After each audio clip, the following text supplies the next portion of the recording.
안녕하세요. 제가 좀 늦었습니다. 죄송합니다. 다 아실 거예요. 광장의 2030 여성은 항상 여성들이 지난 10년간 광장으로 나올 수 있었던 건 광장에 밀려났기 때문이에요. 그러니까 제도권 정치 안에 또는 의사결정직의 다양한 조직 안에서 자신들의 의사표현을 할 수 있는 통로나 채널이나 이런 것들이 없어졌기 때문에 여성들은 계속해서 페미니즘 대중화 2015년 이후에 지난 한 8, 9년간 계속 광장에 나와서 시위를 벌이고 목소리를 높였죠. 예. 그런 상황에서 이게 새로운 현상은 아닌데 그래도 이번에는 어떤 그 중대한 시국에 엄청난 여성들이 와서 이 시위의 분위기 자체를 바꿔나가고 아젠다를 또 바꿔나가는 그런 일을 했던 것을 통하여 저는 이제 광장의 20, 30대 여성이라고 했었을 때 상상하시는 얘기들이 있을 거예요. 20, 30대 여성들이 많이 차별당하고 있다. 그 다음에 동시에 그러면 20, 30대 여성들이 그냥 생물학적 존재인가? 아니죠. 그들도 노동을 하고 또는 뭐 교육 공무원으로도 일하고 또는 여러 가지 서비스 업종에 있고 또 동시에 이 특수고용직에 일하고 있는 존재들입니다. 그래서 이들을 20, 30대 여성이라고 대상화하고 분리하는 것이 아니라 어떻게 함께 노동을 하면서 노동조합의 어떤 취지나 어떤 그 의미를 바꿔나갈 존재인가를 한번 상상해 보자라는 것입니다. 그래서 광장의 20, 30대 여성이 외침이 현재 우리가 제도적으로 설립된 민주주의와의 어떤 아젠다를 만족하지 않는다. 그래서 우리는 민주주의의 개념을 조금 더 지금보다는 확장적인 형태로 만들어야 된다. 이 얘기를 좀 하겠습니다. 그래서 저는 연세대 문화인류학과에서 가르치고 있고, 제 분야는 이제 젠더의 정치경제학 노동 연구를 했고요. 이주자와 난민 이슈들을 하고 있고, 환경 생태 문제도 연구하고 있습니다. 노동에 관련해서는 제가 쓴 책은 20, 30대부터 60대 한국 여성들의 경험을 쓴 흠결 없는 파편들의 사회 이런 책들이 있습니다. 그래서 이제 사상 있는 여성들이 이제 탄생한 거예요. 대규모로. 그래서 탄핵 정국에서 지금 지위 전환이 일어났어요. 지난 몇 년간은 다 여성 탓이야. 모든 한국 사회의 문제의 원인이. 예를 들어서 윤석열 정부가 너무 싫어해. 윤석열 대통령이 되자마자 여성가족부 폐지 몇 글자로 이제 내가 어떤 사람인가를 보여줬어요. 그래서 한국 사회가 이렇게 안 되는 거는 여성들의 탓이다. 그래서 윤석열 정부의 최대 걸림돌이 소위 여성, 그다음에 성소수자 이런 사람들이었죠. 그래서 응징이 대상인 거예요. 근데 내가 정권 잡자마자 가만히 있나 봐라. 이거는 반여성 반노조 기조를 했던 윤석열 정부에서 여성들이 이제 응징의 대상으로 되면서 이제 너네들 무슨 구조적 성차별을 가져 여성가족부 폐지. 여성가족부에 굉장히 많은 일은 청소년 아동 정책이었습니다. 여성가족부 폐지, 그 다음에 차별금지법. 이건 동성애는 우리 최대의 악이야 하면서 차별금지법 반대. 그 다음에 젠더폭력 피해자들을 지원해왔던 사업이나 고용평등 상담실의 예산을 다 삭감했죠. 응징의 대상으로 똑같이 세금을 내는 존재인데 응징의 대상이 되었습니다.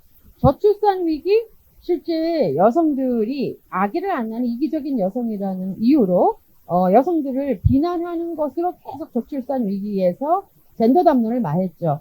그 다음 남성성의 위기도 여자 탓이죠. 그렇게 여러 남성들을 하고 놀다가 내가 마지막에 설거지 하듯이 폼폼남에 되는 그 비에 나는 순수했다. 근데 내가 결혼한 여성이 나에게는 그렇지 않았다. 그래서 퐁퐁남의 비애가 인터넷에서 뭘 통해서 하고 모든 사람들이 이 결혼 못한 남성들에게 연민의 감정을 느끼고 그 다음에 그냥 박탈과 상실감, 남성들이 왜 지금 박탈하고 상실감인 게 다 여자 탓이야. 그리고 또 역차별의 피해자. 이런 식으로 한국 사회는 그냥 말만 했다 하면 한국 사회의 모든 위기가 20, 30대 여성들의 문제야. 그리고 일터에서의, 그러면 우리가 적어도 일터에서만이라도 성평등을 주장하고, 어떤 부분에서 독립적인 비혼의 라이프를 주장하는 요 여성도 색출하자 해서 페미 색출이 엄청나게 일어났어요. 그런데 한번 생각을 해보세요. 어렵게 노동, 일자리를 얻었고, 어쨌든 자본주의 사회에서 이 사회복지적인 보편적 복지도 없는 사회에서 서바이벌 하기 위해서는 일터가 중요합니다. 일이 중요하죠. 여러분들과 똑같은 감정인데 어떤 부분에서 그리지도 않은 집게손가락이란 이유로 바로 해고하고 그런 상황에 페미섹출이란 이름의 대규모의 좀 백래시가 있었죠. 그런데 탄핵 정국에서 갑자기 그날 국회 앞에 나와 있는, 막 뛰어갔던 사람 저는 안 갔지만, 그 다음에 그 이후에 여의도, 한남동, 그 다음에 남태령, 최근에 어떤 탄핵 찬성 시위회까지 갑자기 새로운 세계를 열어가는 안내자가 됐어요. 20, 30대에서. 아니, 어떻게 이렇게 많이 나왔지? 너무 경쾌하다. 어떤 부분에서 비폭력 민주주의라는 게 이런 거구나. 이 구구들이 다 뭐 어떤 무장하고 어떤 형태로 하는 거 비폭력 민주주의하고 처음으로 1980년대, 90년대까지 학생운동권 또는 여러분들 중에 학생운동권 출신 있으실 텐데 어떤 80년대, 90년대가 독재 민주주의에 맞섰던 청년들의 의지가 그 사이에 없어졌잖아요. 그런데 이런 청년 정치의 결승자 로 또 꼽히게 됐어요. 광장을 축제하면서 긴장되고 분노 어린 광장을 우리가 새롭게 만들어갈 희망의 어떤 세계를 열어가자 해서 광장을 축제화하는데 여성들이 기여했어요. 그 다음에 정체성의 정치라는 거는 어떤 부분에서 여러분도 민주노총에 했으니까 노동자 이슈를 강조하면서 말하면서 내 정체성이 노동자, 1차 정체성이다. 여성은 여성 이슈만 말하고 청소년은 청소년 인권 막 이제 청소년만 말하고 노인은 먹고 살기 힘들다라면 이렇게 하는 게 정체성의 정치인데 정체성의 정치를 넘어가는 급진적 연계가 우리 남태령 시위에서 잘 드러났죠. 그리고 여성들이 뭐 심약하거나 아니라 가장 춥고 또는 열악한 시위의 현장을 지키는 그런 이미지로 등장했습니다. 그리고 이들이 하는 말은 우리 정권 교체를 바라는 거 아니야. 똑같은 정권이 들어와도 남성 중심주의라든가 가부장성을 계속 유지하려면 우리의 목표가 뭐냐. 정권 교체를 넘어 정치 전환으로라는 캐치프레이즈를 쓰기 시작합니다. 여성들이. 정치를 전환시키겠다는 거예요. 정권 교체가 아니라. 그래서 이런 방식으로 거기에 탄핵 전국에 나와 있는 많은 사람들의 감정과 또는 움직임을 변화시켜냈어요. 그러니까 응원봉을 들고 나와 있는 많은 여성들이 나 샤이니 팬이다, 소녀시대 팬이다, 아이유 팬이다 라고 응원봉만 들고 나와서 이게 뭐 팬덤들이 나온 거네 이게 아니고 어떤 부분에서 그때 기억하시죠?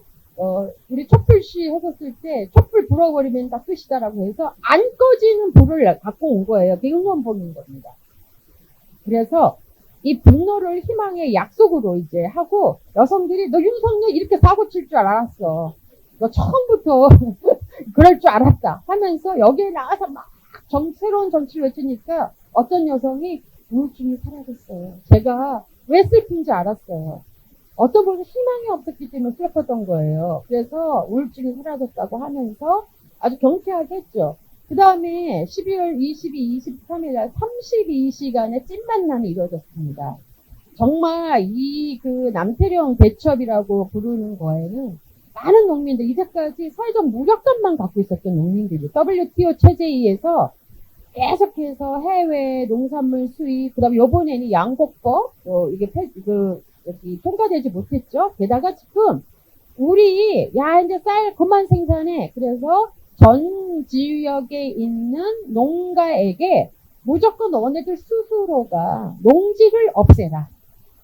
그러는 할당량이 떨어졌습니다. 2월 달에.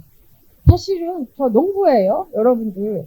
내가 이거 갖고 생존을 했는데 갑자기 할당량이 떨어져서 그 논에다가 밭작물 심으라라고 제안하고 있고 아니면 그거 빨리 농지 없애면 인센티브 준다고 지역 단위로서. 말도 안 되는 생존의 위협들이 일어나고 있습니다. 그래서 그때에 있어서 여성들도, 20, 30대 여성들도 자기 집이 농촌이었던 여성들도 있지만 대부분 도시에서 살던 여성들이 어떤 농민의 현실을 어떻게 알았겠어요. 그런데 거기서 남태령에 나가서 다 트위터 이런 거를 보고 있고, X를 보고 있다가, 농민들이 밀린데, 10중에, 경찰 버스가 트랙터를 막고 있대. 그래서 나갔다고 합니다. 뛰어나가서, 거기서 안 부르던 농민가를 부르고, 자신들은 자신 만난 세계를 부르면서 서로 막 이런 식의 상호 학습과 연대를 하면서 이제까지 가부장적 남성성이 강했다고 보이는 농민들과 나이든 농민들과 20, 30대 여성들이 서로 연상적이지 않았던 사람들이 이런 남태령을 통해서 만났습니다. 그래서 남태령 제가 이제 많이 영상을 봤는데 거기 전농 대표님이 있어요. 여성, 장애인, 성소수자 여러분, 제가 여러분을 동지라 불러도 좋습니까? 그러니까 네! 하고서는 막 하면서 엄청나게 이 감격을 농민들이 이제 경험했다고 합니다. 그래서 이 남태령의 이 32시간은 정말 우리의 급진적 연대 운동사에서 길이 남을 운동이라고 할 수 있겠죠. 그런 상황에서 저항과 아까 봤던 것처럼 저항, 이 불굴의 저항성 키세스 시위대. 그래서 2005년 1월 3일 6일에서 밤샘 투쟁을 했습니다. 어떤 부분에서 이 키스켓 이런 비닐을 은박지를 만든 것은 아니지만 여기서 내가 불굴의 의지, 나 약한 여성 아니야. 나 끝까지 현장을 지키는 사람이야. 이런 식의 불굴의 의지를 갖고 온 것도 여성들이었습니다.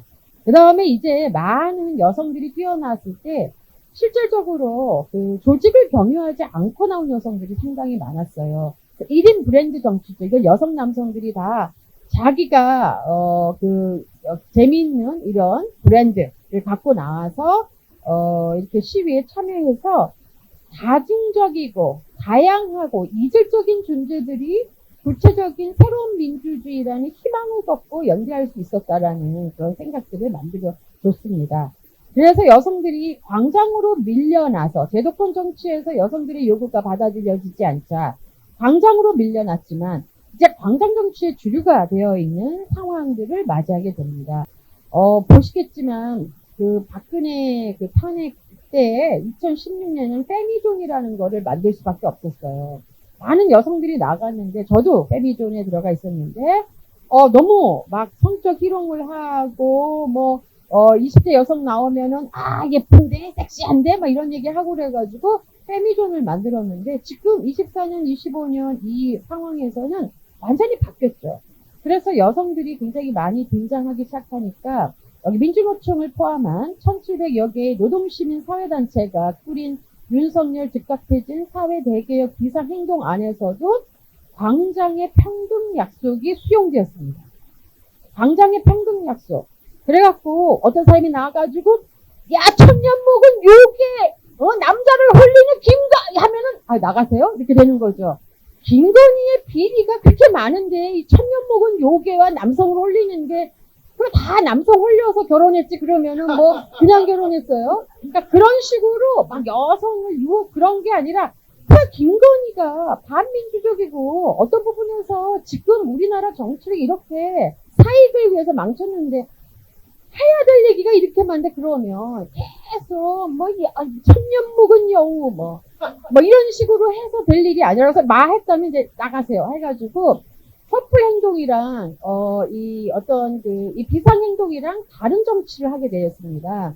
그래서 여성이나 소수자 혐오 발언 금지를 하고 20대 여성 섹시하다는 운동 깃발 들고 나오니까 너무 멋져 섹시해.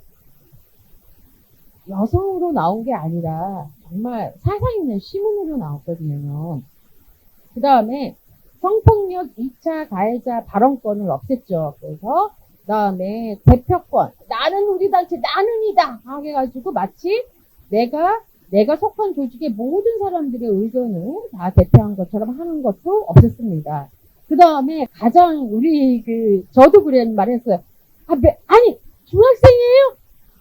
대견해라. 아니 이거 어떻게 나왔어요? 막 이랬는데 이게 청소년들에게는 청소년 얕보기라고 느꼈대요. 그래서 대견하다란 말 쓰지 말자.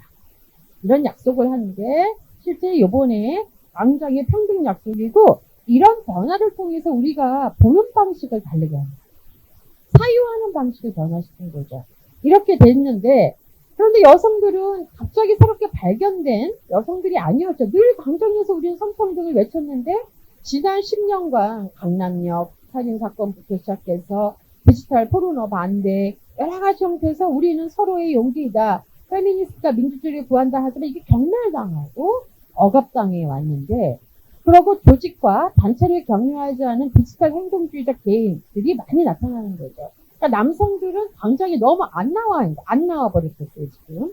조직이나 단체에 속하지 않는 남성들이 혼자 이렇게 막 이런 상황에서 분노를 표출하고 광장에 나온다라는 게 상당히 어색하게 되었지만 이런 식으로 그걸 광장에서 외쳤죠. 그럼에도 많은 여성들이 그럽니다. 광장에서 막 시위를 하고 집에 돌아가면 일상적 고립감, 무력감, 희망 없음, 사회적으로 버려짐 이 감정으로부터 쉽게 벗어나기가 어렵다. 지역에서 살고 있는 많은 여성들은 서울까지 시위를 하러 옵니다. 왜냐하면 지역에서는 누구의 딸이 거기 나왔더니 하고 엄청나게 여성 감시체제가 있어요. 그 다음에 이제 청년들이 새로운 시위 문화를 바꾸고 어떤 부분에서 극단적으로 이분화된 정치적 이 편향성이 주로 기성세대에게 보였는데 청년 여성이 나오니까 저 극우 보수는 청년 남성들 끌어모으기에 난리가 났어요. 지금. 신남성연대가 조직화하고 그래서 우리도 청년 있어. 우리 청년 많다. 그래서 교회에 다니는 여성 청년 다 해가지고 막 윤석열 탄핵 반대를 외치게 해서 청년 쟁탈전이 일어났어요. 양쪽 주변에. 하지만 청년 아젠다가 정말 어떤 청년은 누구인가 우리 시대 때 그 어떤 부분에서 제도권 정치 또는 다양한 일터 그 다음에 3터에서 청년의 자리는 있는가 제도권 정치의 선택지 없음은 어떤 것인가 그래서 이소진 선생님의 증발하고 싶은 여자들과 항상 어떤 부분에서 너무 사는 게 피폐해져가지고 자살하고 싶고 어느 날 내가 뭐 자살해서 가족을 괴롭히고 그런 게 아니라 그냥 어느 날 일어나서 딱 세상에서 증발하고 싶은 여자들의 삶의 조건은 상당히 변화가 없다라는 것이죠. 청년들의 자살률이 이렇게 많은 나라가 없다라는 거죠. 왜냐하면 이 상황에서는 가장 활력화돼야 될 세대가 이 자살자 수가 줄어들지 않고 있다라는 거. 그리고 여러분들이 자살이 증폭한 것은 사실 2000년대 어떤 상황에서 증폭한 것이죠. 이런 자살률이 있다면 K-팝으로 아무리 활력이 있는 BTS가 나오면 뭐 하랍니까? 이미지나 상품으로서의 청년의 활력과 실제 삶을 살아가고 노동하고 있는 20, 30대 여성과 남성들의 자살률과 이런 것들의 갭을 우리가 어떻게 이해해야 될까요? 그런 부분에서 노동 현장에서 보시면 다 아는 얘기입니다. 노동권이라는 말을 할 때 누구는 이걸 임금 협상으로 보고 어떤 때 노조 가입률로 보고 하지만 권리라는 개념이 그렇게 쉽지 않아요. 권리 획득의 불가능성. 여성의 빈곤화 문제가 상당히 여기에 만연합니다. 그 몇십 년 전에 만들었던 근로기준법은 지금 시대가 바뀌고 자본주의 양상이 달라졌는데 바뀌지 않고 있어요. 근로기준법 63조 5인 미만을 고용하는 사업장에 주로 중소기업 보세요. 사장님이랑 거기 관리자랑 여성 사무원이 있는 회사도 5인 미만 사업장이고요. 많은 서비스 영역. 그래서 여성과 이주노동자들이 다수 사업장이 다 근로기준법 63조의 어떤 권리 개념에서 배제된 존재들이 일하는 곳이죠. 휴일이나 야간 수당 없고 주 52시간제는 있을 수 없고 대체 공휴일 못 받고 직장 내 괴롭힘 금지법 적용 대상이 되지 못하고 그 다음에 비정규 1년 미만 단기 고용에 청년들이 몰려있고 그 다음에 여성들이 그 안에 퍼센트가 높다라는 것이죠. 그런데 우리나라의 노동 현장에서 나오면 두 가지의 사회적 안전망이 있습니다. 하나는 실업, 그 다음에 재취업을 위해서 버틸 수 있는 시간을 기본적인 어떤 지원을 해주는 체제가 있고요.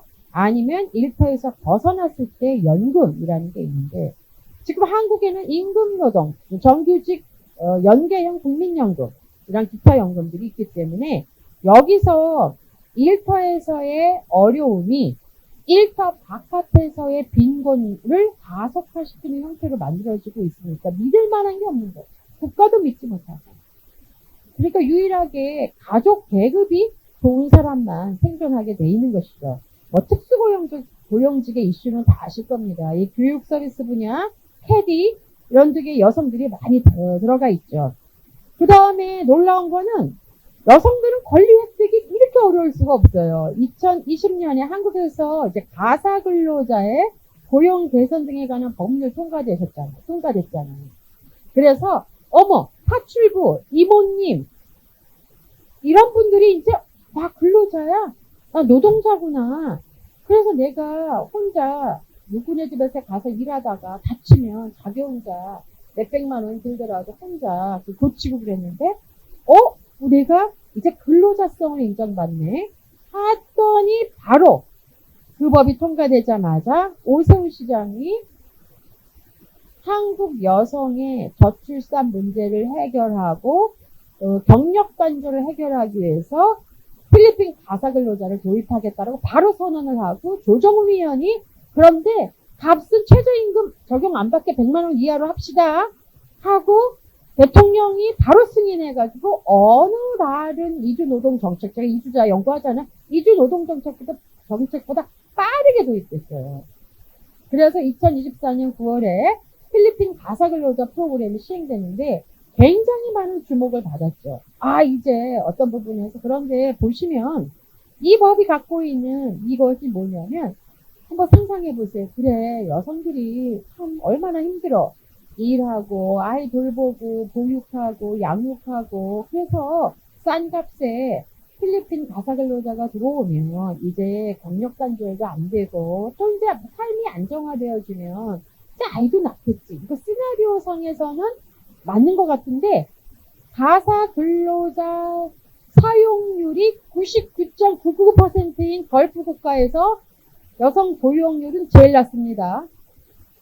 경력 단절률은 경력 자체가 많이 안 가기 때문입니다. 근데 유럽에 경력 단절률이 하나도 없고 8% 정도밖에 없고 그 다음에 어떤 부분에서는 여성들의 경제활동 참여율이 가장 높은 유럽의 서유럽의 국가들, 북유럽의 국가들의 가사 노동자 사용률은 제일 낮아요. 뭘 말하는 거죠? 예. 그래요. 여성들의 경력 단절은 노동 영역에서 불평등 때문에 일어나는 거예요. 그거 옆에서 많은 경우에 왜 필리핀 가사 근로자냐? 강남 지역과 송파에서 왜 다 신청했냐? 아이들 영어 유치원 어렸을 적에 보내는 것 뿐만 아니라 일상생활에서도 Hi Mary, would you please come to me my room to clean up? 이거 하는 모성의 강화로 이어진다고 합니다. 중산층 모성의 강화로 이어지지 실질적으로 이것이 여성들이 누가 와서 필리핀 여성 그래서 지금 조사를 해봤더니 필리핀 여성을 가사 근로자를 고용한 어떤 집에 갔더니 필리핀 가사 근로자가 또 어떻게 하나 두고 보려고 친정엄마 시어머니 와서 이렇게 보고 아니 이거를 하시라는 거지 이거 디스 이렇게 되는 꼴이 된 거예요. 우리가 상상하는 그 시나리오와 실질적으로 현실은 굉장히 갭이 있습니다. 이런 것들을 도입할 때 실질적으로 저는 페미니스트 인류학자잖아요. 그때 제가 가사 근로자, 필리핀 가사, 이민학자잖아요.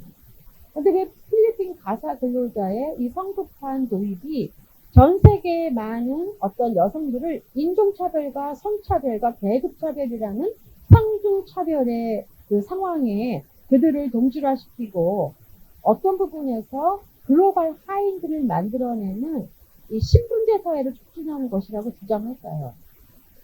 사실 어떤 여러 가지 이미 사례가 있습니다. 한국이 예외가 아니고 지금 싱가포르, 그 다음에 홍콩 다 가사 근로자 많이 했지만 출산율 전혀 늘어나지 않습니다. 계급의식만 늘어나는 거죠.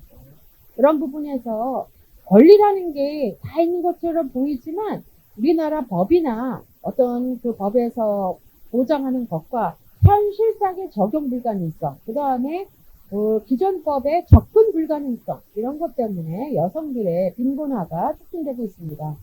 유리천장 지수는 이런 거는 너무 많이 들으셨겠지만 유리천장 지수에서 재미있는 현상은요. 다른 나라는 정권이 바뀌고 정책이 도입되어지면 업앤다운이 있죠. 그래프에. 한국은요. 어떤 부분에서 이런 조사가 OECD에서 시작된 2013년 이후 12년 연속 최하위라는 것보다 중요한 게 아무런 변화가 없더라고요.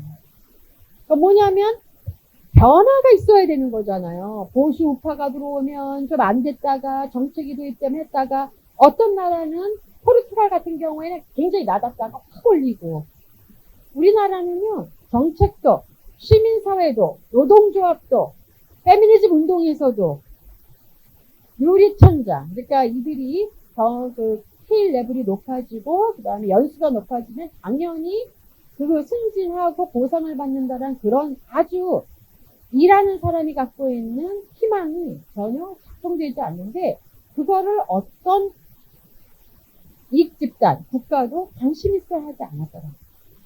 그래서 하나도 변화가 없어요. 저는 어떤 부분에서 꼴찌라는 것도 중요하지만 어떻게 이렇게 업앤다운이 없어요. 그게 더 문제라고 생각을 합니다. 한국 사회의 모성벌제 애나라고 하면 그러면 아이 나면은 일터 밖에서의 뭐 아이당 1,000만 원 이런 식으로 아이하고 막 흐뭇해요 아이가. 그런 방식으로만 하는데 일터에서 일단 아이를 낳고 양육하는 여성들에 대해서 일터에서 유지되도록 일터에 남아있도록 하는 거는 우리나라가 약해요. 그래서 이것을 마더푸드 페널티라고 부릅니다. 엄마가 됐어? 임신했다고? 아유 골치 아파. 엄마가 됐다고?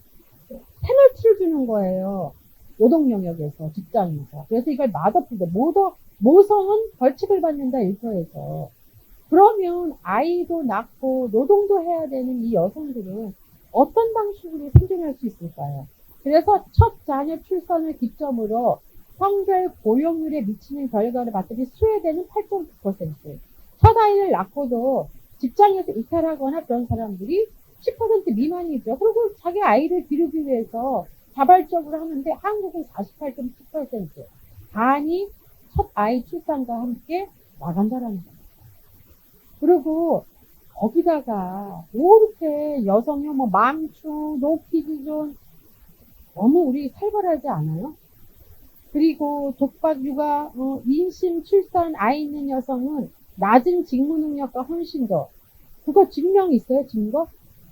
임신하고 출산하고 아이 있는 아이 여성이 직무 능력이 낮고 헌시도가 낮다라는 이런 루머, 그 다음에 편견 이런 것들을 계속 유출해서 퇴출을 가능하게 하는 담론이 일터에서 아무리 증가해도 그거 아닙니다. 증거 있어요? 이렇게 하는 사람 하나도 없어요. 노조에서도 이런 문제 사실은 대입해야 되죠. 경력단절. 우리나라는 평균 28.4세에 경력단절이 28.4세? 말이 안 되는 것 같은데 재취업까지 평균 7.8년이 거리고 육아휴직 10명 중 6명은 직장에 복귀하지 못하며 재취업하는 경력단절 여성 10명 중 8명은 원래 자리로 돌아가지 못하고 전일제 직장을 원하지만 임시직이나 자영업으로 간다. 그리고 돌봄 노동을 하는 것을 이렇게 일터에서 저평가하고 어떤 부분에서 벌칙으로 하면 한국 사회에서 누가 훌륭한 노동자, 생존하는 노동자가 되기 위해서 누가 아이를 낳겠어요. 이런 모순적인 기대를 어떤 시민에게 한다라는 것은 양심이 없는 거죠. 그래서 결국은 여성들이 일터에서 시간이 지날수록 자연스럽게 공적 퇴출이 됩니다.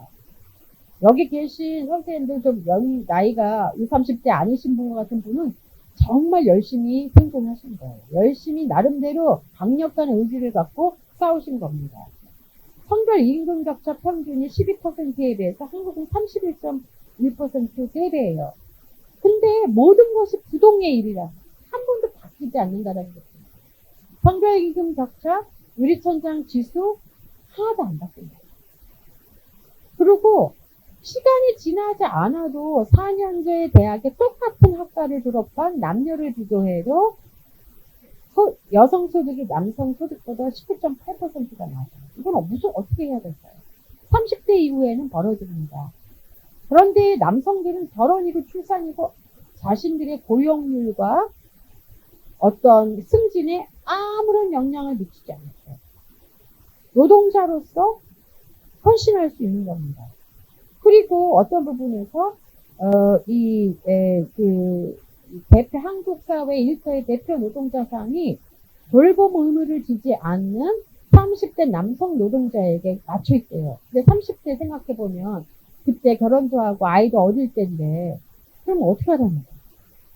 유리천장 40대에 퇴출률이 많습니다. 모성 페널티 아무리 노력해도 한 발자국도 이동이 안 되는 끈적끈적한 바닥에서 혼자 난리를 치고 울고불고 열심히 해도 뭔 소리 있겠어요.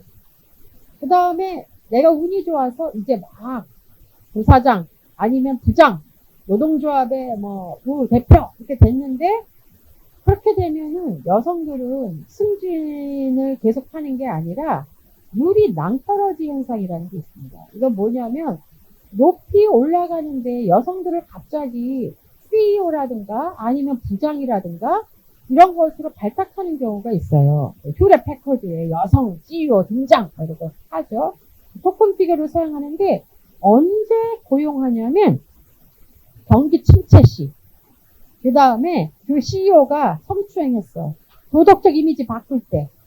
그 다음에 주식이 떨어져가지고 새로운 혁신이라는 개념으로 무언가를 현재의 문제를 약간 단절하고 새로운 것을 한다고 할 때 이미지를 바꿀 때.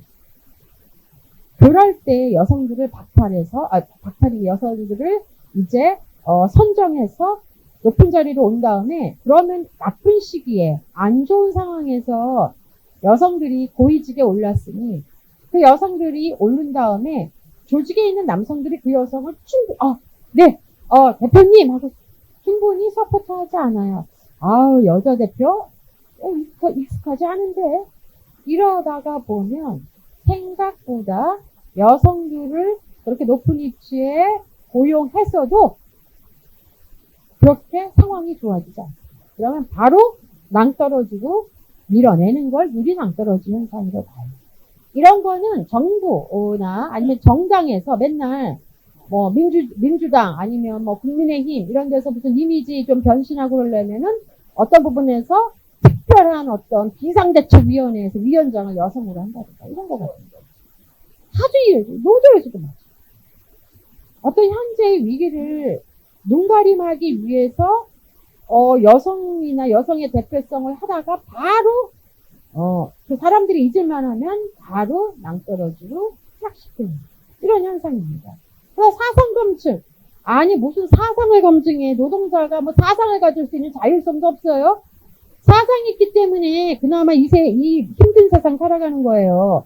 그런데 보세요. 한국 여성민주의 주체 24년 11월에 페미 사상 검증 24년에 직계에선 억지 논란에 굴복한 기업들이 이렇게 많습니다.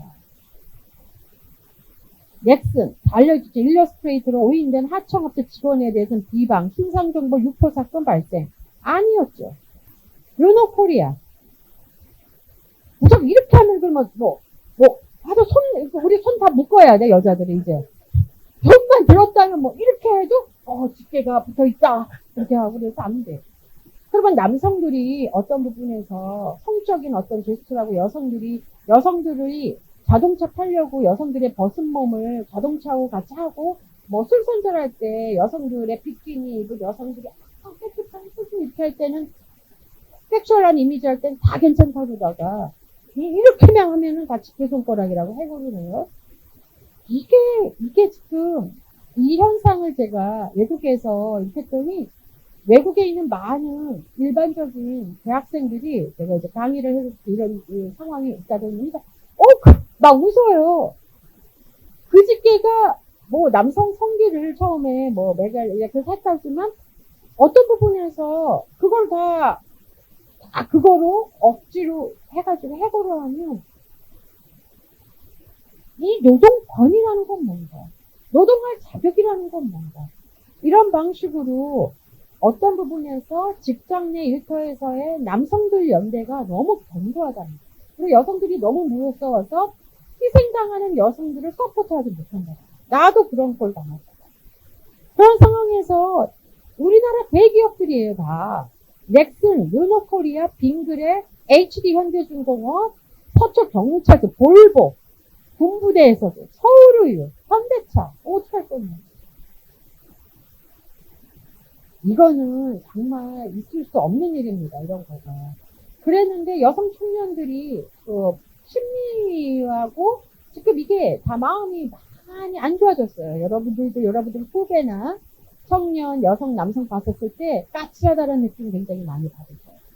그리고 무슨 말 걸리고 아유 저기 누구씨는 뭐 엄마랑 부모님이랑 같이 살아? 그러면은 그걸 왜 물으세요? 그래갖고 아주 손절 분위기야. 그래서 나는 그래도 후배 여성들이나 후배 남성들에게 그래도 좀 모두 전수도 해주고 좀 따뜻하게 말해주려고 그러는데 너무 마음이 아파. 배반당했어.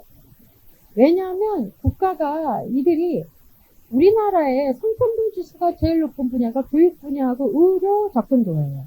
그러니까 뭐냐면 우리나라가 이미 가난한 나라가 아니죠. 그래서 교육 수준에 있어서 여성이 이미 앞질렀고요. 그 다음 의료 접근도. 아프면 병원 가는 거에서의 남녀 차별이 없습니다. 그런데 이러면 뭐하냐. 가장 삶에서 중요한 교육은 왜 갖고 기술훈련은 왜 해요. 자격증을 왜 따고 스펙은 왜 늘려요. 일하고 싶다는 거 아니에요. 내가 노동자가 되고 싶다는 거예요.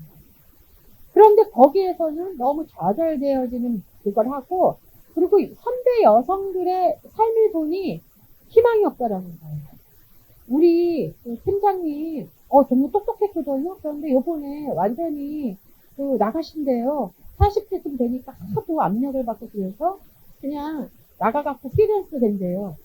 그런 얘기 많이 들으니까 미래 없음에 대한 생각이 많고 가장 중요한 거는 윤석열 정부와 문재인 정부하고 윤석열 정부에서 이어진 국가의 이중적 얼굴 불신이 굉장히 심해졌어요.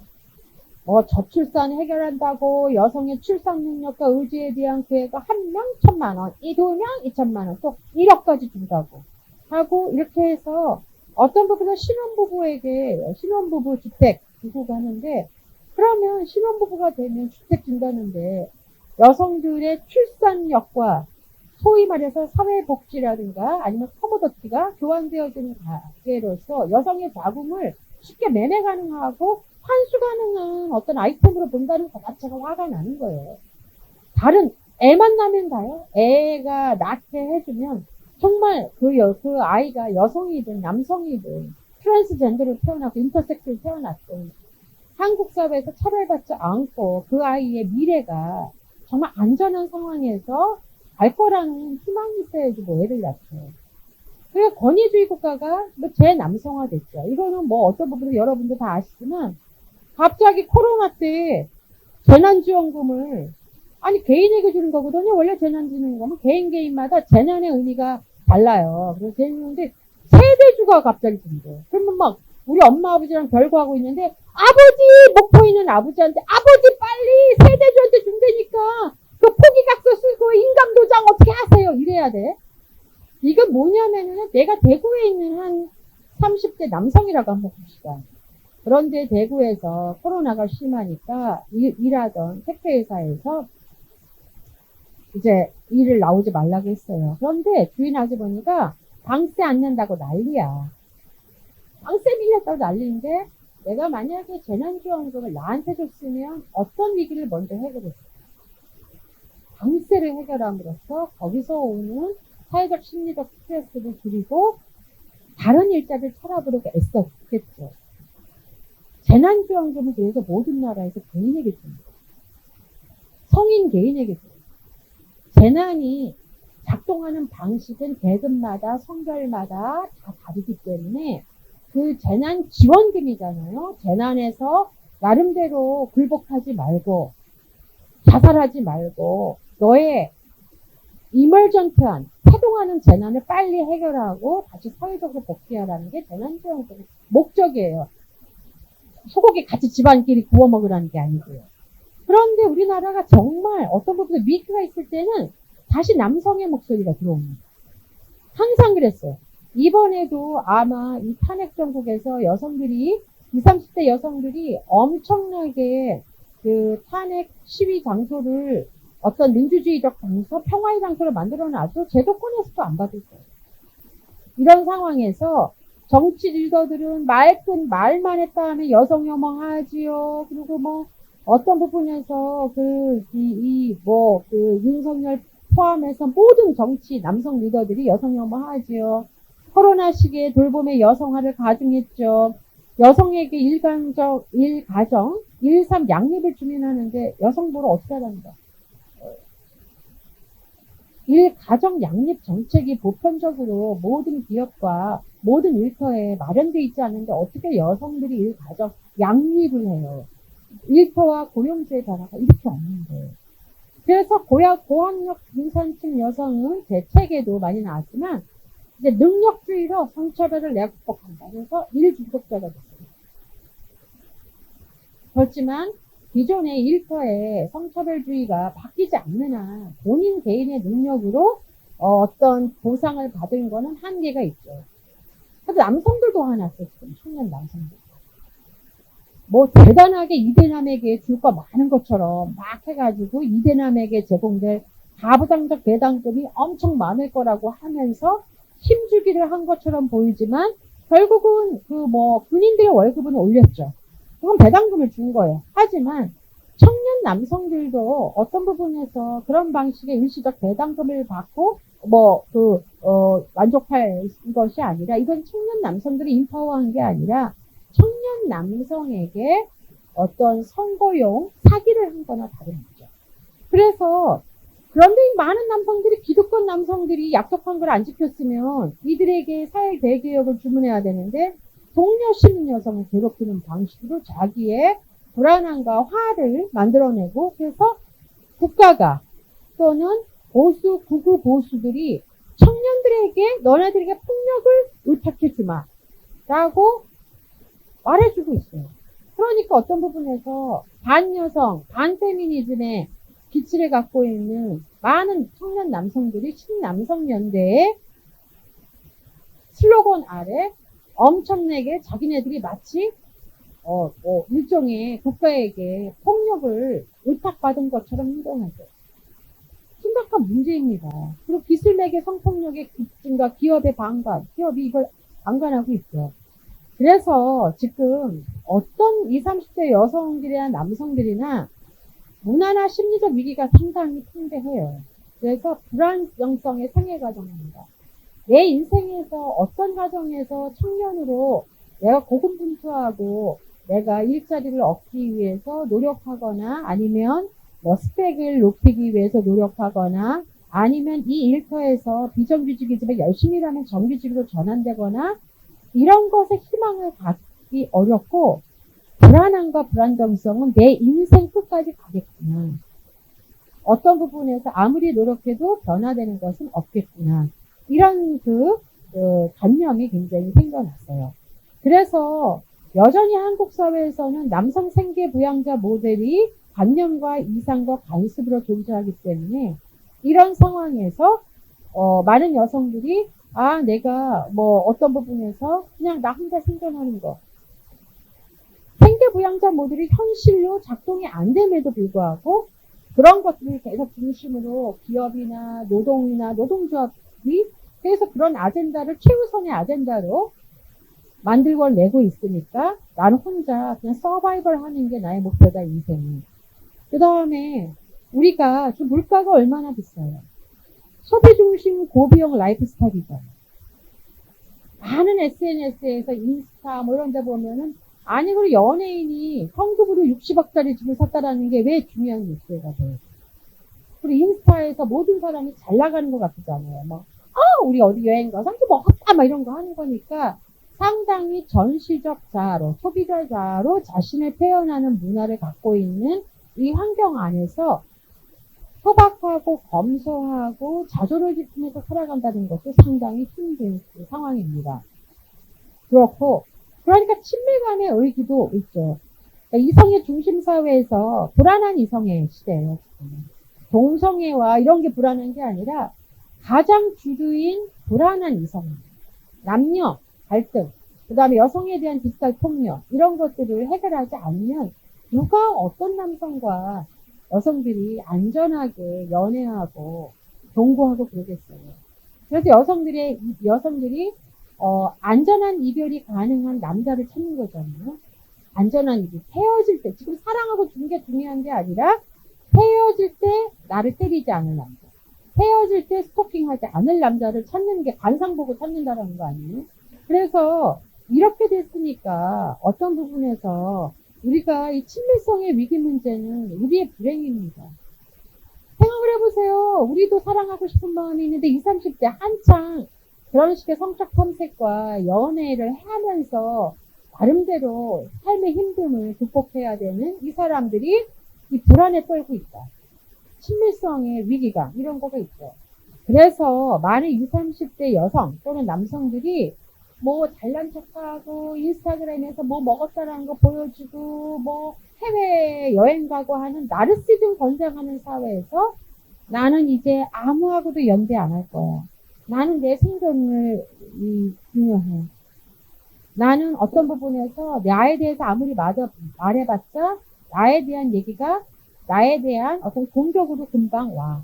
최소한의 자아를 갖고 살아가니까 사실 이런 식의 여성들이 갑자기 광장을 점유했다? 이건 놀라운 거죠. 그러면 그 여성들이 최소한의 자아로 어떤 살아가야 된다고 생각하는 여성들이 왜 광장에 나왔을까요? 아까 얘기한 것처럼 이 광장에 나온 여성들을 이야기를 된 데서는 내가 이제 세상이 바뀌기를 기다려왔다. 안 바뀌더라. 근데 내가 세상을 바꿔야 되겠다라고 해서 나왔다라고 말합니다. 이런 상황에서 제가 오늘 이제 말씀드리는 것은 한국 사회에 할 말 다 하죠. 뭐 저번에 이제 뭐 두바이 이런 데서 오는 제 제자가 선생님 한국이 얼마나 좋은 사회인지 아세요? 할 말 다 하잖아요. 부패도 별로 없잖아요. 그래요. 좋아요. 하지만 우리의 비교가 전제 군주주의 같은 어떤 나라하고 우리를 비교해야 되겠어요? 우리가 민주주의를 위해서 싸운 게 얼만데, 그러니까 우리의 민주주의는 한계가 있었다라는 걸 인정하는 게 중요해요. 우리의 민주주의는 제도적 민주주의를 완성하는데 많은 힘을 기울였지만 제도적 민주주의도 완성되지 않았다. 그러면 우리 사회의 경제개발과 우리 사회의 GNP는 어떤 방식으로 만들어진 걸까?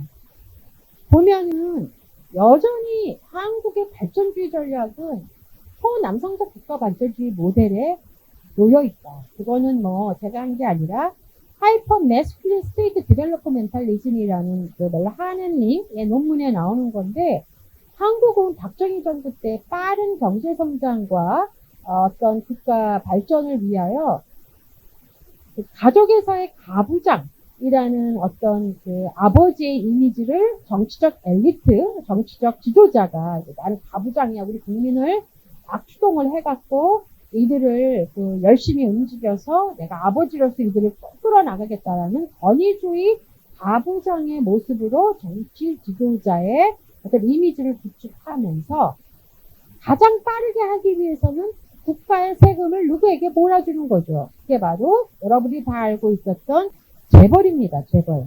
근데 재벌이 생존하기 위해서는 굉장히 복잡한 하청체제에 연결되어 있는데 그 하청체제에 연결된 영세기업과 노동자들은 그 아버지의 선택을 받지 못한 존재랍니다. 그래서 아버지 가부장이 장남인 재벌에게 몰빵해가지고 모든 자원을 다 몰아주고 이들로 하여금 영세기업의 하청체제를 통해서 영세기업을 쥐어짜고 영세기업에 있는 노동자들도 쥐어짜는 체제로 이렇게 마련해 준 거죠. 그렇다면 여기가 뭐냐면 아버지의 권위주의와 그 다음에 시민사회는 우리가 경제발전이 최우선 목표니까 사상의 자유? 너 감옥 가. 너 국가보안법 걸려. 너 사회주의 얘기했어? 큰일 나. 너 안방가. 이런 식으로 하면서 시민사회에는 순종적이고, 아유, 어떻게 잘 되시겠지요. 이렇게 하면서 순종적인 아내와 어머니처럼 입 닫고 희생하고 무조건 복종하는 방식의 이미지를 갖고 있었고, 그래서 우리나라에서는 전 세계 자본주의 국가에서 한 번도 등장하지 않는 단어가 있습니다. 효자기업이라는 단어.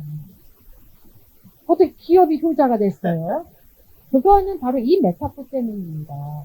국가가 돈을 몰아주고 너 빨리 아버지의 영광과 우리 가족을 먹여서 빨리 부흥시키기 위해서 해. 그래서 제가 이거를 영어로 필리얼 무슨 영어로 했더니 그게 무슨 의미냐고 물어보는데 효자 기업에 의해서 기업이라는 말이 우리나라밖에 있을 수가 없어요.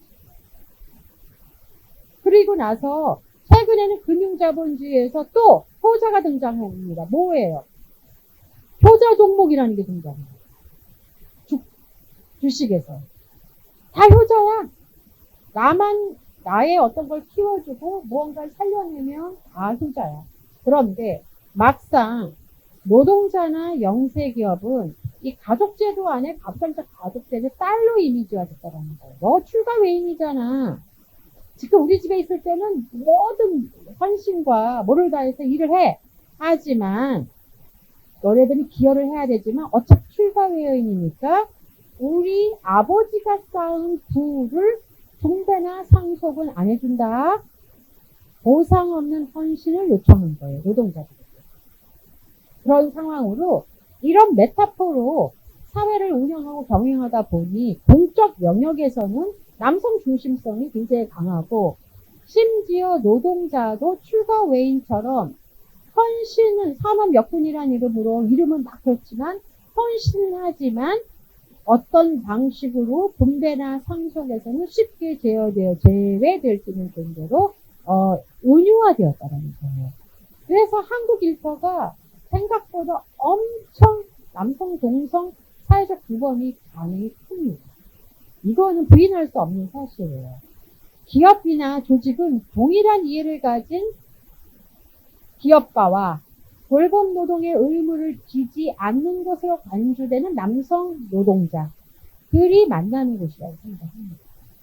그리고 남성 중심적인 규범, 동일한 규범이 안정성과 효율성이란 이름으로 하나의 원칙으로 계속 만들어지고 다양성 또는 소수자 노동자들을 우리가 고려해야 된다는 것은 효율성이 안 돼. 하면서 다 배제되었죠. 일터의 다양성이라든가 일터의 다문화주의가 우리 한국의 일터의 기업에 뿌리 내리지 못하는 이유가 이런 것입니다. 그리고 한국은 아까 얘기처럼 복종은 하고 기여는 하지만 보상은 못 받고 무조건적인 사상을 갖지 않은 노동자. 이게 사상 없는 노동자가 핵심적으로 어떤 부분에서 명령하면 그대로 기계처럼 일하는 노동자 해서 사회적 또는 정치적 이슈나 이런 것들이 일터에서 논의되는 것조차 불허합니다. 굉장히 많은 여러분들 지금 제가 이제 인터뷰를 해보면 지금 많은 기업이나 신문사에서 20, 30대 청년들이 여성이나 남성들이 무슨 말을 못한대요. 그래서 얘기를 들어서 연예인 얘기 같은 거 해도 그만해. 또 탄핵 정국에 무슨 나가야 되나? 막 이렇게 해도 큰일 난 거예요. 보안이란 말을 그렇게 많이 해요.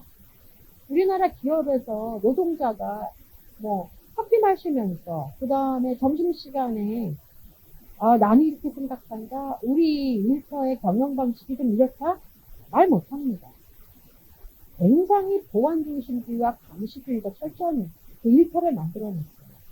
탈정치화된 일터를 만들어내는 게 바로 권위주의 국가가 그 일터를 상상한 방식이고 재벌인 우리의 효자 아들에게 복종하도록 노동자를 감시하고 노동권을 이제 주지 않는 거였어요. 그런데 이것들이 또 그대로 노동조합 문화에서도 관철되기도 합니다.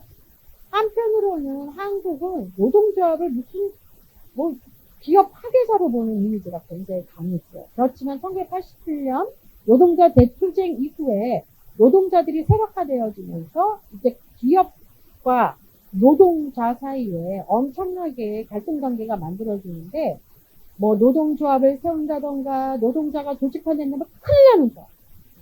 성평등 이슈를 발화하면은 마녀 취급당해.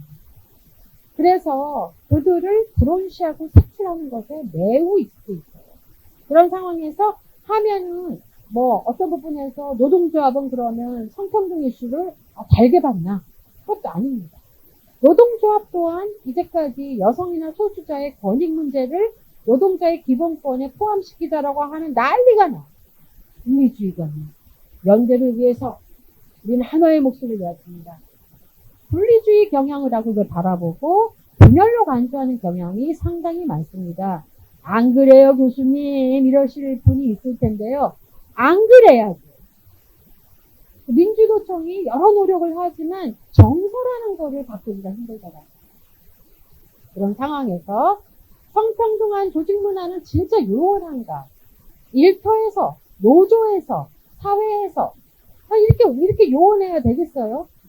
그런데 이렇게 보면은 여초 직장이라고 해서 성평등하지 않습니다. 여초 직장에서도 유리 에스컬레이터라는 현상이 있어요. 그래서 여초 직장에 공공노조 쪽 여러 개 합을 보시면 거기 가면은 여초 직장에서 진짜 가장 성평등하다 그렇지도 않습니다. 여초 직장에서는 가부장적인 문화가 유리 에스컬레이터 현상이라는 게 있습니다. 그러니까 뭐냐면 여자들이 많이 와 있어요. 뭐, 공공노조 중에 많이 있고, 또 교육, 이렇게, 예를 들어서, 교육 서비스업 같은 데 여자들 많죠? 간혹? 이럴 적에, 남자 오면은 난리가 나. 관리자들이. 아이고, 여초 직장에 와서 힘들죠?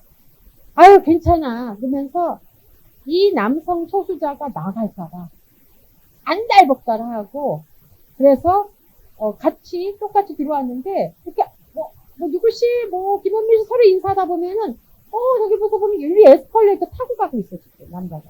에스컬레이터 타서, 안녕하십니까, 김현미 씨, 제 동기지만 저는 이미 차장 달았습니다. 이거죠. 이게 뭐냐면, 남성이 여초적 직장에서를 견디기 어렵기 때문에 이들을 빨리 승진시켜서 제자리를 잡게 해야 한다는 압력이 여초 직장, 여성 리더가 있는 직장에서도 있더라고요. 빨리 남성을 노동자로 안착시켜야지만 이들이 생계부양자로서의 역할을 잘할 수 있다고 믿는 거죠. 근데 지금 생계부양자가 혼자 벌어서 먹고 사는 사람이 어퍼클래스 외에는 없어요. 그런데 이게 어떻게 생계부양자 논리가 이렇게 오래 가냐고요. 그래서 조사를 해봤더니 여초 직장에서도 성평등하지 않다. 오히려 모든 직급의 여성의 비율이 높아질수록 젠더 간 상호작용이 늘어나서 편견이 감소하고 성평등이 있다는 거예요. 그러니까 모든 직급, 부장급이든 차장급이든 모든 직급에 자연스럽게 올라가야지만 이 서로 협동하고 상호 지원을 하면서 이런 것들이 일어나는 거죠. 그래서 성평등한 조직 문화, 돌봄 의미가 없는 다른 사람의 돌봄 역할에 무관심한 관행들이 많아요. 우리 대학에서도 조찬회의를 오래. 조찬회의를 누가 갈 수 있어요? 이렇게 민주노총의 회의, 조찬회의 있어요? 아침 선전 8시. 그렇죠. 8시. 실제적으로 조직 문화에서는 이 돌봄 의미가 없는 사람만 조찬회의를 있습니다. 저도 망신당한 꼴인데, 수지대학 선생님들이랑 막 회의하러 갔다가 제가 너무 시간이 안 돼가지고, 우리 조찬회의 하는 게 어때요? 아침 먹으면서 했다가 사람들이 다 눈 동그라졌어요. 아니, 성평등 운운하면서 노동연구 한다는 사람이 조찬회의를 제안해가지고 제가 습관이 됐던 거예요. 우리 대학에서 했던 거. 시간 없다고 하면 막 무슨 조찬회의 같은 거. 그래서 내가 깜짝 놀라고 했더니 시드니 대학은 많은 사람들이 아이를 어린이집에 데려다 주거나 아니면 노인들을 노인 돌봄시설에 데려다 주거나 그런 일을 하기 때문에 가능한 모든 회의는 이 시설이 문을 여는 9시 이후다. 이게 불문율이래요. 이런 것부터 개선하는 게 상당히 노조든 기업이든 나의 욕구와 나의 현재의 어려움을 잘 이해해 주는구나. 이런 어려움을 돌봐주면서 너가 노동자로서 계속 우리와 함께 남아있기를 원하는 것 같은 느낌을 주기 때문에 참여도가 높아지는 겁니다. 그래서 저는 이제 우리가 20, 30대 여성들의 광장의 목소리, 그 다음에 많은 남성들의 불안정성에 입각한 어떤 새로운 삶의 세계에서 지금 우리는 현재 민주주의에 만족할 수 없다는 거예요. 좀 더 깊이 민주주의를 심화시키기 위해서 저는 이런 모델을 제안합니다. 생계부양자 모델은 이제 산업자본주의에서 폐기 처리돼야 되고, 지금처럼 고비용 라이프 스타일의 사회복지에 대한 어떤 보편적 복지제도도 제도가 있지도 않은 나라에서는 누구라도란 말이 들어가요. 앞에 누구라도.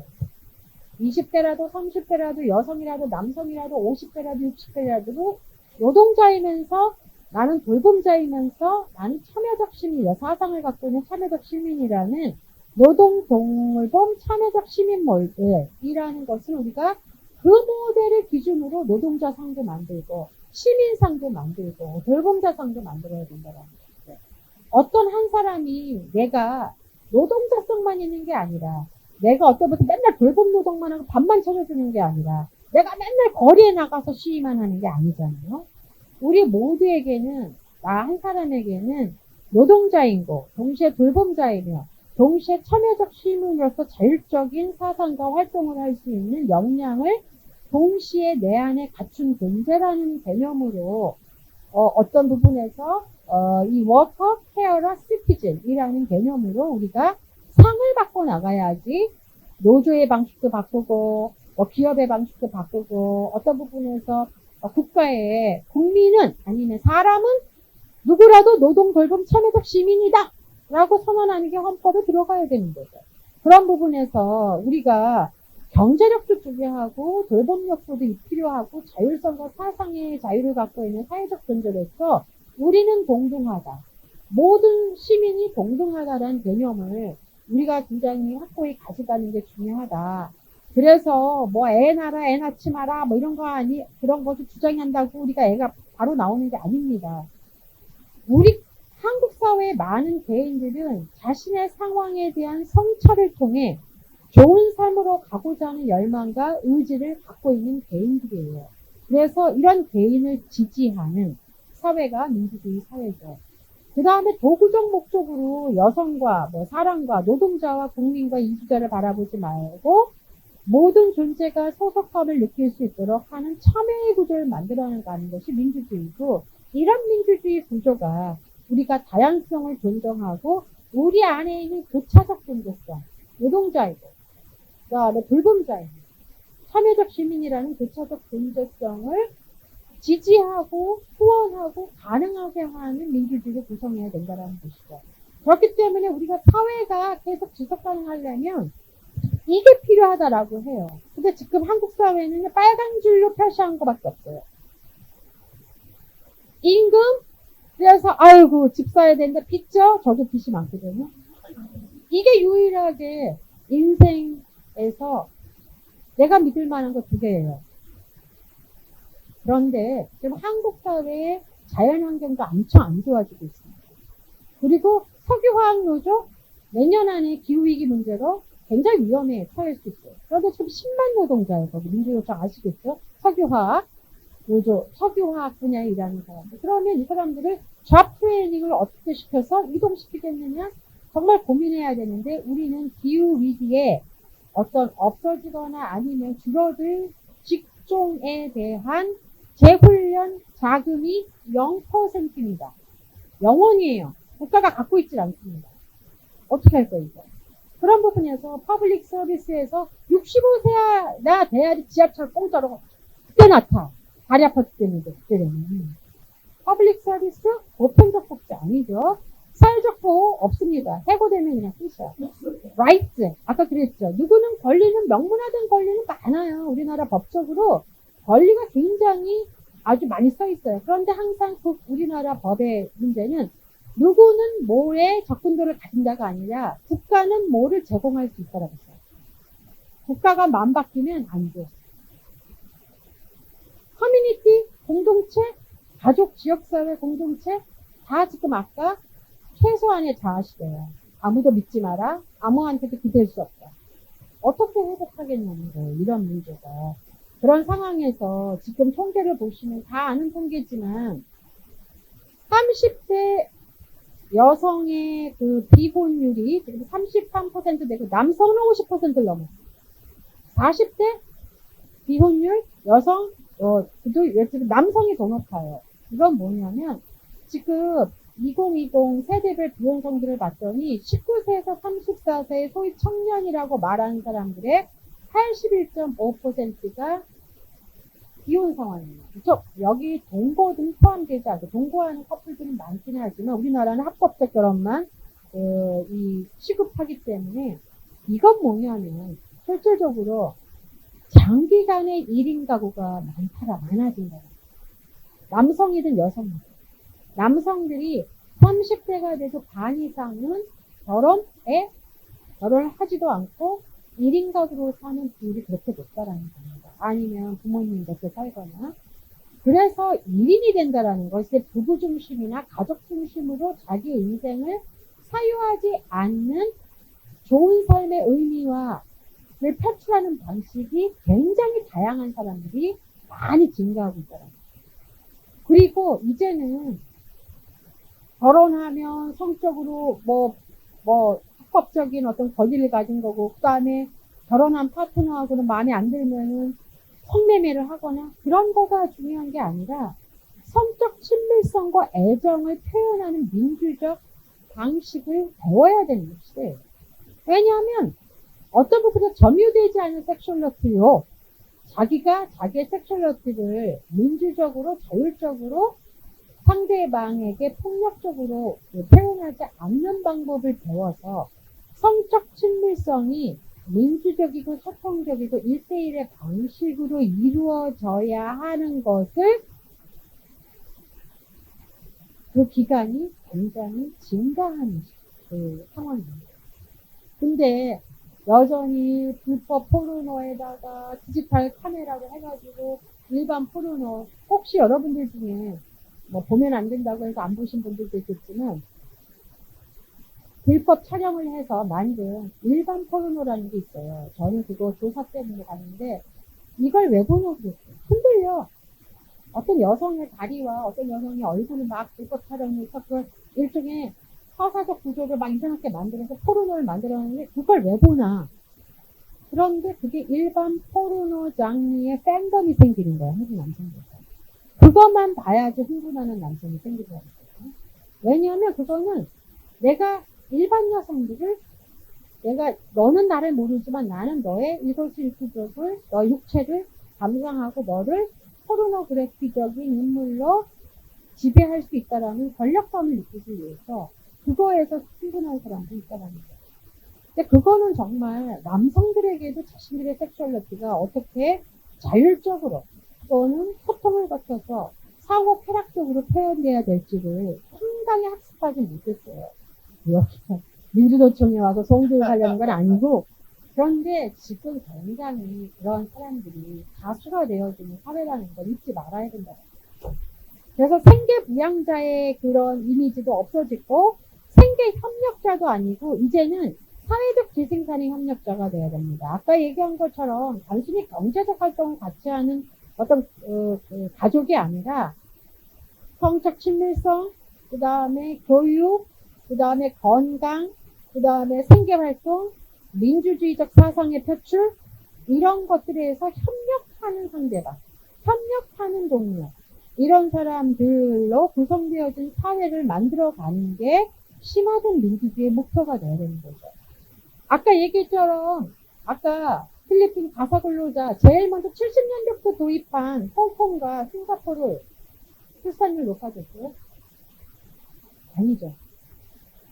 그래서 동아시아의 이 저출생 위기로 해서 아이 낳으라는 정책은 실패할 수밖에 없는데 아이 낳는 거에 생물학적인 아이 낳는 거에 초점을 맞추는 그런 정책이 아니라 실제적으로 노동시간과 주거비용과 양육비와 교육비용과 교육비용과 경쟁을 낮추고 여성의 인신부담을 낮추고 가족 친화적이지 않은 일터를 변화시켜내는 것을 해야 된다는 것이죠. 그런 부분에서 누구라도 노동돌봄 참여적 시민 모델이라는 것이 노조에서도, 기업에서도, 국가의 헌법에서도, 개인의 삶에 있어서도 바뀌어야 되는 거고, 이제 우리가, 그래서 많은 약간의 노동시장에서의 가족돌봄 차별정책이라는 게 있습니다. 이제, 일터에서 임신한 여성, 일하는 부모 근로자, 장애인 가족, 배우자나 부모를 돌보는 남녀 근로자들에 대해서 차별하면 안 된다는 거예요. 미국에서 100개 도시에서 도입했는데, 여기는 저임금 근로자도 포함시켜요. 그런 상황이고요. 그 다음에 해외 사례, 미국의 지금 노조 조직률이 2021년 기준 11%밖에 안 되는데 민간 부분의 경우에는 공공 아니든 6%로 떨어져요. 그런데 2021년에 처음으로 조직화가 안 되었던 불안정 노동 상태에 있거나 아니면 어떤 그 서비스 노동에 있던 아마존이나 스타벅스가 조직화를 했어요. 그래서 노조 설립 사례 재활성화가 이루어지고 있습니다. 그러면 아마존이나 스타벅스에 정규직 노동자들이 들어간 게 아니잖아요. 그런 부분에서 이들이 성공한 이유는 임금 인상뿐만 아니라 아까 얘기했죠. 혼자 사는 사람들이 자율적으로 행복의 의미, 좋은 삶의 의미를 정의 내리기 시작했는데 그 정의 내리는 내용도 노조 가입을 하고 조직하는 데 있어서 사용했다라는 거예요. 그래서 어떤 부분에서 이 인종 환경 문제의 의제를 노동조합 조직화의 의제로 만들었다라는 거고, 스웨덴의 경우에도 동일 가치 노동, 동일 임금 노동을 조직한 이 그 지방자치 노조가 60만의 조합원을 갖고 있는데, 그래서 스웨덴 노총의 대표적인 조직인데 조합원이 80%가 여성이에요. 남성들이 가입하지 않았습니다. 그 다음에 이 여성들이 노조가 저숙련 여성들의 돌봄 비용을 최소화하고 공공보육시설을 늘리라고 기업과 사회에 운동을 벌여나갔어요. 그래서 조직화에 성공한 겁니다.